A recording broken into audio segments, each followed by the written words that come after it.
Samsung has just wrapped up their Galaxy Unpacked event, showing off the new Galaxy S26 lineup. And the big buzzword this year isn't AI, it's Agentic AI, where your phone actually starts doing things without you. Oh, kinky. Google used the event to announce a massive update to Gemini on Android by giving Gemini agent powers, basically turning it from a chatbot to an intern that can actually go and actually do things for you. They've added multi-step automation so Gemini can handle tasks like ordering an Uber or sorting food delivery, not just answering your basic questions. Google says these automations let you essentially offload your to-do list straight to Gemini. Right now it's very much in beta, so it has a few training wheels on it. So for example, it's only available in US and Korea for now, only supports a small number of apps like DoorDash, Uber, Lyft, McDonald's, Starbucks, and it's limited to the Gemini app on specific Pixel 10, Pixel 10 Pro, and the Samsung Galaxy S26 just released. So if you don't live in the right place, use the right apps, or own the right phone, you're a bit out of luck. Thankfully, Google has also thought about the whole possibility that this thing actually goes rogue and orders you 400 chicken McNuggets, so I don't know if that would be a problem. So this thing can't actually start without explicit command from you. It also runs in a virtual window, so it can only access limited apps, not your whole phone. And they show you the progress in real time, so you can stop when it starts screwing up, assuming you're actually watching, because people will definitely do that. You basically now have an intern in your phone, though while it can help, you should probably still look over its shoulder the whole time. One of the coolest features that may or may not be AI driven is the stability mode that keeps your footage level even when you tilt it at nearly 180 degrees. It's the kind of feature that sounds like a marketing fluff until you actually see it in real life, and your brain just goes, wait, what? I recommend looking up Marcus's demo because the words honestly don't do this justice. A rare phone feature that I would actually use. And that's not all. The Galaxy S26 will ship with Perplexity baked in at the system level, accessible by simply saying, "Hey Plex," which is at least a step up from the "Hey Bixby" that we currently use. Perplexity will be running underneath a rebooted Bixby, powering the web-heavy and research-style queries, while Bixby handles, the basic phone stuff. On top of this, Samsung's built-in browser is also getting agentic browsing through Perplexity's comment technology. So, hey Plex might sound like a punchline, but under the hood, this might actually be the most interesting AI integration Samsung has shipped in years.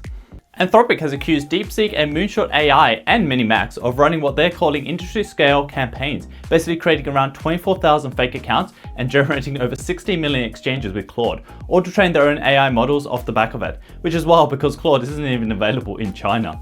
Now, the technical term for what they're allegedly doing is called distillation, where they take a smarter model's outputs and use them to make your dumber model less dumb.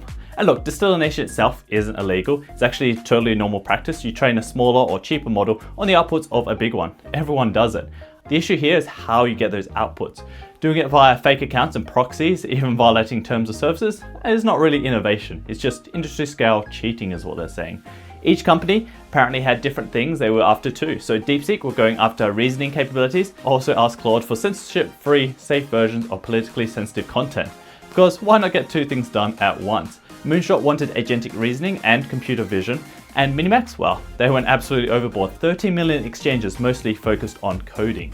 OpenAI has recently accused DeepSeek of using sophisticated methods to extract results from leading US AI models to train their R1 chatbot. Now, they have taken this to Congress, framing it as a national security issue, arguing that distillation models won't have the same safety guardrails as the US versions, meaning dangerous capabilities could spread without protections. Which is a fair point, but also they're the same companies who've spent years hoovering up basically all of the internet to train their own models under the banner of fair use. So glass house of stones, you know how it goes.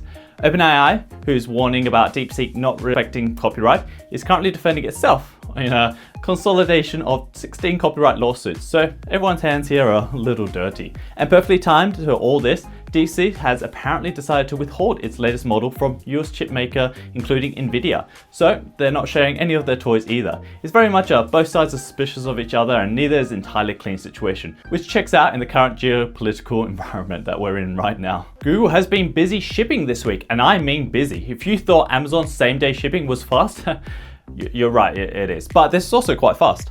First up, Google launched Nano Banana 2. It's their latest image generation model, the one that went viral back in August, but now faster, smarter, and apparently capable of tracking up to 14 objects in a single scene.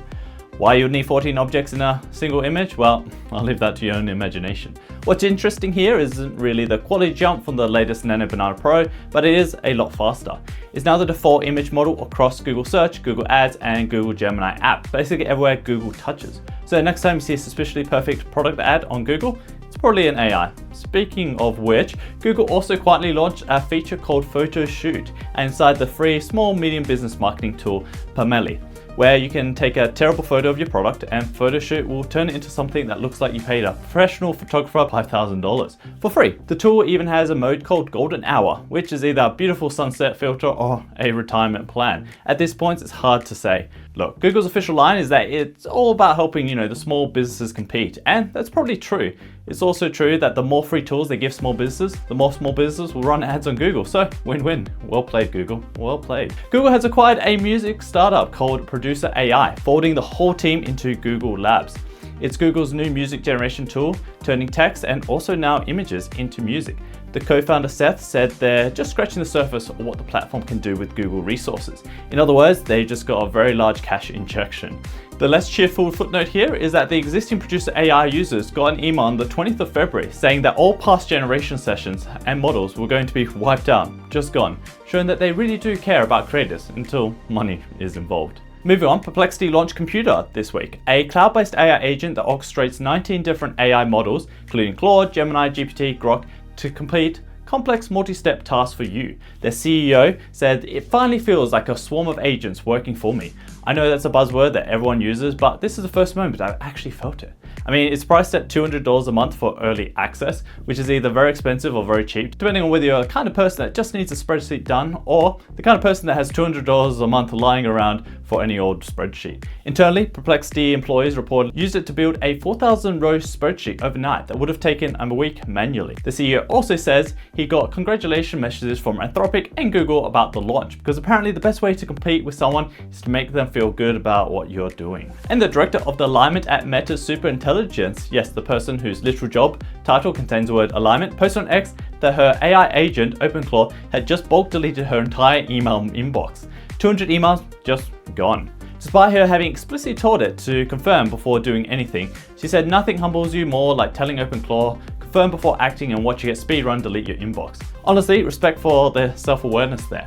She followed it up with, rookie mistake to be honest, turns out alignment researchers aren't immune to misalignment, which is to say we're all in this together. The technical reason this happened is something called context window compaction. Basically, the inbox was so large that the AI started summarizing its own instructions to save space, and in doing so quietly dropped the ask before, doing anything rule.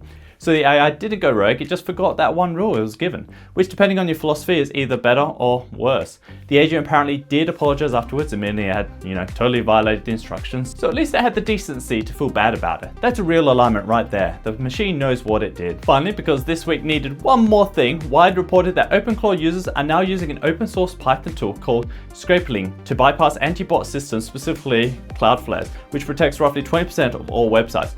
The viral X post promoting the claim, it says that it bypasses all types of Cloudflare turnstile automatically, with the install command sitting right there in the thread for anyone to copy. So publishers spent years and considerable large legal fees trying to stop AI companies from scraping their content without permission, and the community response was to make a tool that specifically defeats these protections and then post about it publicly.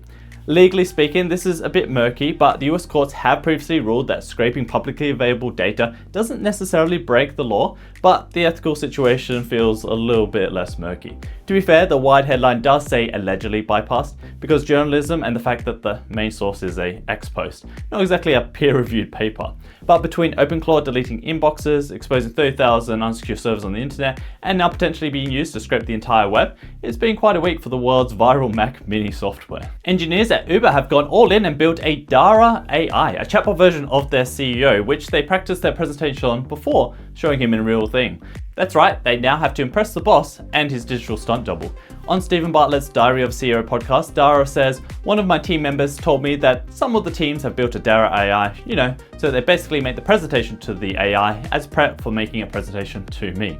He explains that by the time something gets to him, they've already prepped, pre-meetings and a beautifully honed slide deck. So Dara AI is there to tune that prep. He also drops that some pretty wild numbers that 90% of Uber software engineers are using AI in their work, and roughly 30% are power users who are currently rethinking the architecture of the company. So not just AI helps you write emails, more AI is sitting in the room when they actually decide what Uber is. He frames this as a massive productivity unlock, saying it's changing their productivity in a way he's never seen before, which, coming from the guy running a company that already rewired how cities move, is not exactly a small statement. And Burger King just announced that their AI called Patty, that's a good name, Patty is an AI living assistant inside the employee's headsets that listens to staff and generates friendliness scores based on whether they say please, thank you, and welcome to Burger King. Piloting across 500 locations right now and full rollout to be expected by the end of 2026. It's also being called a coaching tool and definitely not being used to track employees. Aside from making people use their manners, it's also being used to track stock, analyze daily sales, and a bunch of other tasks. I just hope it's not always recording, or there's going to be some wild recordings out there floating around, if my time in fast food is anything to go by. That's it for this week. I'm here next week, and the week after next, and the week after next. You see where I'm going with this. I'll see you next week.